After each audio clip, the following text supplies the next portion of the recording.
वृक्ष जब फलता है तो कितना सुंदर लगता है। उसकी डालियां झुक जाती हैं। जितने अधिक फल उतनी झुकी डालियां। कारण वृक्ष कहता है कि मेरे इन फलों को तोड़ो, उसका आनंद लो। इससे एक ओर हमें वृक्ष के मीठे फल खाने को मिलते हैं, तो दूसरी ओर वृक्ष के स्वयं का बोझ कम हो जाता है। इसी भांति यदि आप सफल हैं तो अहंकारी मत बनिए, विनम्र रहिए। ये विनम्रता ही आपके बोझ को कम करेगी। और यदि आप विनम्र ना रहे, झुके नहीं, तो आप अपनी ही सफलता के फलों के बोझ से टूट कर गिर जाएंगे। समय बदलता है, ऋतुएं बदलती हैं। जब गर्मियां होती हैं तो हम उलाना करते हैं कि बड़ी गर्मी है, बारिशें कब आएंगी। और जब बारिश आती है तब हम कहते हैं कि बड़ा चिपचिप, सर्दियां कब आएंगी। और जब सर्दियां आती हैं तब हम गर्मी की प्रतीक्षा करने लगते हैं। और इसी कारण हम किसी भी ऋतु का आनंद नहीं उठा पाते।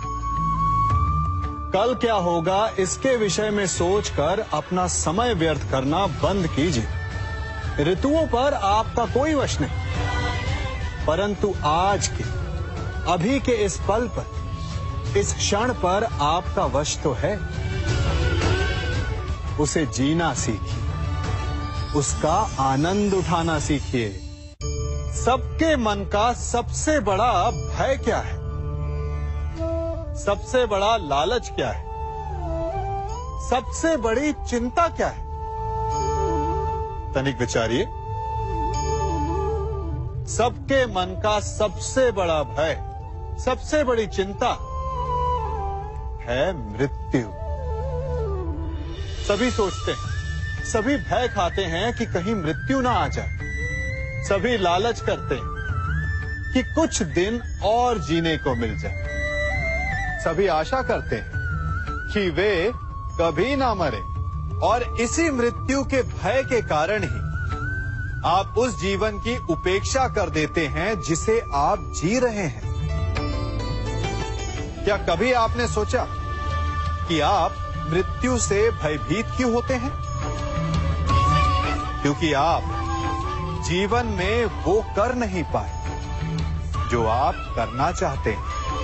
और जो आप करना चाहते हैं वो कर पाना तभी संभव होगा जब आप मृत्यु के भय से निकलकर अपने जीवन के हर पल का उपयोग करना सीख जाएंगे। तो मृत्यु के भय से बचने का केवल एक ही मार्ग है, एक ही मंत्र है। अपने जीवन के हर पल को जियो। वृक्ष मुझे बहुत प्रिय हैं, बहुत अच्छे लगते हैं। आपको भी अच्छे लगते होंगे। कारण ये है कि वो हमें छाया देते हैं, अपनी शीतलता देते हैं, शांति देते हैं। परंतु मुझे वृक्ष एक और कारण से अच्छे लगते हैं, और वो कारण है वो सीख जो एक वृक्ष हम सभी को देता है। और वो सीख है अमरता। एक वृक्ष कभी नहीं मरता। मरने से पूर्व वो अपने जैसे कई वृक्ष अपने बीजों के द्वारा संसार को दे जाता है। तो अमर होने का केवल एक ही मार्ग है, और वो है जो आपके पास है वो संसार को दो। अपना ज्ञान, अपना अनुभव, अपना आनंद बांटने में कंजूसी ना करें, कभी कृपण ना हो, तो आप संसार में सदा जीवित, सदा अमर रहेंगे। हम सभी घरों में रहते हैं, और अधिकतर लोगों के जीवन का ये एक स्वप्न तो होता ही है कि हमारा अपना घर हो, है ना? और बड़ी अद्भुत बात तो ये है कि कुछ समय के पश्चात हम उस घर को विस्तृत करना चाहते हैं, उसका आकार बदलना चाहते हैं, उसकी रूपरेखा बदलना चाहते हैं, क्योंकि इसमें आनंद भी है। तनिक सोचिए, जब आपको घर का वास्तु बदलना हो, उसे और सुंदर बनाना हो, तो पुराने निर्माण को तोड़ना पड़ता है, उसे गिराना होता है, घर में तोड़फोड़ करनी पड़ती है। क्योंकि निर्माण के विज्ञान में टूटने का ज्ञान बहुत ही आवश्यक है। ठीक उसी प्रकार यदि आपके जीवन में समस्याएं, विपदाएं या बाधाएं आपको थोड़ा तोड़ें, तो इसे संकेत समझिए कि आपके भीतर कुछ नया बनने वाला है, कुछ नए का निर्माण होने वाला है। और स्वागत करें इस नए निर्माण का, अपने जीवन के इस नए युग का। कभी वन में सिंह को अखेट करते देखा है? हमें लगता है कि सिंह तेजस्वी है, बलशाली है, तीव्र है, इसलिए वो अखेट कर पाता है। परंतु इस अखेट के दूसरे पक्ष को भी देखने का प्रयास कीजिए। सिंह अखेट तभी कर पाता है जब हिरण आस छोड़ देता है, जब वो भागना बंद कर देता है, जब वो संघर्ष करना छोड़ देता है। सिंह हिरण की मृत्यु नहीं चुनता, हिरण स्वयं अपनी मृत्यु चुनता है। ठीक उसी प्रकार असफलता हमें नहीं चुनती, हम असफलता को चुनते हैं। ये हम ही हैं जो आशा को छोड़कर संघर्ष करना छोड़ देते हैं और भाग्य का अखेट बन जाते हैं। इसलिए संघर्ष करना मत बंद कीजिए, प्रयास करते रहिए और सफलता आपकी मुट्ठी में होगी। जब घर में अंधकार छा जाता है, तो प्रकाश लाने के लिए आप क्या करते हैं? दीपक ढूंढते हैं और उसकी लौ को प्रज्वलित करते हैं, और फिर अंधकार अपने आप दूर हो जाता है। अब आप कहेंगे कि इसमें कौन सी नई बात है? यदि अंधकार को दूर करना है, तो दीपक की लौ को प्रज्वलित तो करना ही पड़ता है। यही बात तो समझने की है। यदि अंधकार से लड़ना है, तो अंधकार का सहारा नहीं लिया जा सकता, उसके लिए प्रकाश की आवश्यकता होती है। घृणा का अंत करना है तो उसे घृणा से अंत नहीं किया जा सकता, उसे प्रेम की आवश्यकता होती है। शत्रुता का अंत शत्रुता से नहीं किया जा सकता, उसे क्षमा की आवश्यकता होती है। यदि आपको नकारात्मक ऊर्जाओं से लड़ना है, तो स्वयं को सकारात्मक बनाना होगा, और तभी आपके जीवन में वास्तविक आनंद आ सकेगा। एक न एक बार हर युवा के जीवन में एक ऐसा समय आता है जब उसे लगता है कि उसके माता पिता उसके साथ बहुत कठोर हो रहे हैं। मैं आपसे पूछता हूं, क्या आपने कभी कुम्हार को मटकी बनाते हुए देखा है?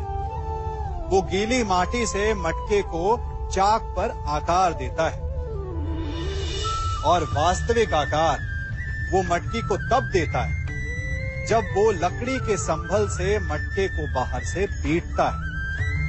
हम सभी उस कुम्हार को मटके को पीटते हुए देखते हैं, परंतु उस कुम्हार के उस हाथ को नहीं देखते जो मटके को भीतर से बाहर की मार से सहारा दे रहा है। हमारे माता पिता भी ऐसे ही होते हैं। अपनी संतान के भले के लिए, उसके भविष्य को आकार देने के लिए कभी कभी वो कठोरता को भी अपनाते हैं। आप केवल उनकी कठोरता को मत देखिए, उस संभल को भी देखिए जिसने आपको भीतर तक से संभाल कर रखा है। आप जानते हैं कि मैं क्या कर रहा हूं? मैं प्रतीक्षा कर रहा हूं कि कब इस वृक्ष पर फल लगेंगे और मैं उन मीठे फलों के रस को चख पाऊंगा। हंसी आ गई ना आपको? आप भी सोच रहे होंगे कि भला कौन सा मूर्ख बबूल के पेड़ को बोकर आम खाने की इच्छा रखता है। यदि कांटे बोए हैं तो फल नहीं, कांटे ही मिलेंगे।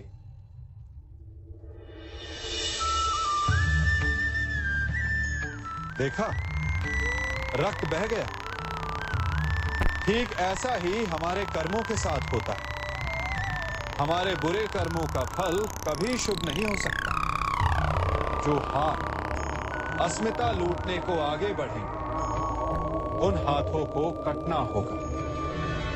जो दृष्टि बुरी बनकर स्त्री पर पड़े, उन्हें अनजान नहीं रक्त के अश्रु भोगने होंगे। जिसने अपने जीवन में छल किया, उसे अपने ही छल के भार तले दब कर मिट जाना होगा। समय रहते जिसकी आंखें नहीं खुली, समय उसकी आंखें बंद कर देता है। इन भिन्न भिन्न प्रकार के पात्रों को देख रहे हैं आप। क्या आप बता सकते हैं कि इन पात्रों में क्या रखा है? आपको लग रहा होगा कि इसमें भिन्न भिन्न प्रकार के द्रव्य है ना? परंतु ऐसा नहीं है। इन सभी में एक ही जल है। देखिए,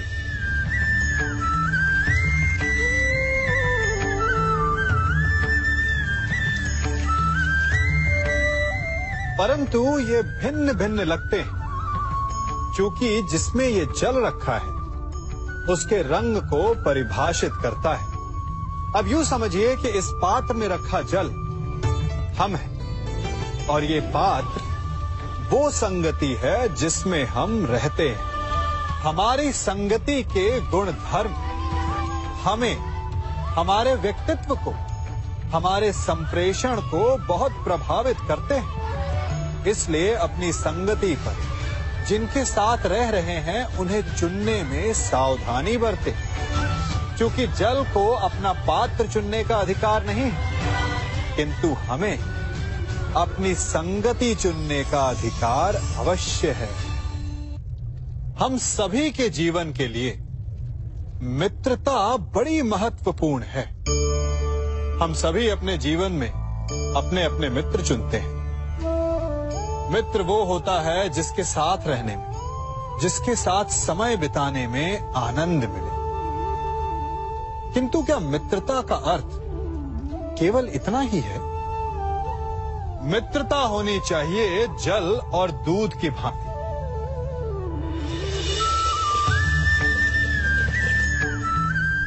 जो एक साथ सदा मिल जाते हैं, एक आकार हो जाते हैं। जब दूध उबलता है तो जल भाप बनकर उड़ता है, ताकि दूध का अस्तित्व बना रहे। जब यह मिश्रण उफनता है, तब दूध पात्र से पहले गिरता है, ताकि वो जल को बचा सके। मित्रता भी इसी प्रकार होती है। किंतु यदि दूध में तनिक भी खटास आ जाए, तो वो दूध को फाड़ देती है। ठीक इसी प्रकार यदि मित्रता में संदेह आ जाए, तो वो मित्रता को समाप्त कर देता है। इसलिए मित्र बनाएं, किंतु झूठे संदेह से सावधान रहें। जब सागर का जल वाष्प बनकर उड़ता है, तब वो हमें दिखाई नहीं देता। मेघ उस जल को अपने भीतर छिपा लेते हैं, लंबी यात्रा करते हैं, प्रयास करते हैं कि वो जल सदा उनके भीतर छिपा रहे। परंतु जब वायु का वेग उन्हें उड़ाकर किसी पर्वत से ले जाकर के टकरा देता है, तब उन मेघों को बरसना ही पड़ता है, क्योंकि यही नियति है, यही प्रकृति है। क्योंकि जल को सागर में जाकर मिलना ही है। ठीक ऐसा ही हमारे साथ भी होता है। हम सत्य अपने मन के मेघों में चाहे जितना छिपाने का प्रयास कर लें, परंतु समय की आंधी उसे वास्तविकता के पर्वत से ले जाकर के टकराकर हमारे समक्ष ले ही आती है। जिस भय के कारण आप सत्य को सामने नहीं लेकर आना चाहते, एक दिन वही भय हमारे समक्ष आकर खड़ा हो जाता है, और फिर हम लाचार हो जाते हैं, क्योंकि हमने उस भय का सामना करने की तैयारी नहीं की होती। इसलिए सत्य से भागे नहीं, उसे छिपाए भी नहीं, उसे स्वीकार करें। भविष्य की बड़ी विपत्ति से बच जाएंगे। वृक्ष से टूटकर गिरे पत्ते को तो आप सभी ने देखा होगा। वो कुछ ही देर में मुरझा जाता है, पीला पड़ जाता है, सूख जाता है। वायु का वेग उसे उड़ाकर कहीं और ले जाता है, पैरों तले पिसता है, वर्षा के जल में गलता है। तो क्या यही अंत है? नहीं। इसके पश्चात क्या होता है वो विचारणीय है। एक पत्ता गलकर, सूखकर, पिसकर उसके अवशेष धरती में रिसते हैं और खाद बनते हैं, और उसके पश्चात वो खाद पेड़ की जड़ों में जाकर मिल जाता है और नवजीवन देता है एक और नए पत्ते को। अर्थात कहीं भी, कभी भी, कुछ भी ना अयोग्य होता है, ना बेकार होता है। इसलिए कुछ नष्ट हो जाने की चिंता करे बिना उसे आप समाज के हित में लगा दीजिए। विश्वास कीजिए, वो वस्तु, वो प्रयास कभी नष्ट नहीं होगा। कंकड़ों से बचने के लिए हम पदवेश पहनते हैं, भिन्न प्रकार के जूते पहनते हैं, और अच्छे जूते पहनकर कांटों के मार्ग पर चलना सरल हो जाता है। परंतु जब ये कंकड़, जब ये कांटे हमारे जूतों में होते हैं तो सरल मार्ग पर चलना भी कठिन हो जाता है। ठीक इसी प्रकार ये कंकड़, ये कांटे हमारे मन में होते हैं। ये कंकड़, ये कांटे होते हैं हमारा अतीत, जिसके भय के कारण हम उसे वर्तमान में स्वीकारना नहीं चाहते। कदाचित इसीलिए हमारे अतीत को भूत कहा गया है, क्योंकि एक भूत की भांति हमारा अतीत हमारा पीछा नहीं छोड़ता। इसलिए अपने अतीत के भयावह घटनाओं से भागे नहीं, उसे स्वीकारें। विश्वास कीजिए, आपका जीवन सरल हो जाएगा।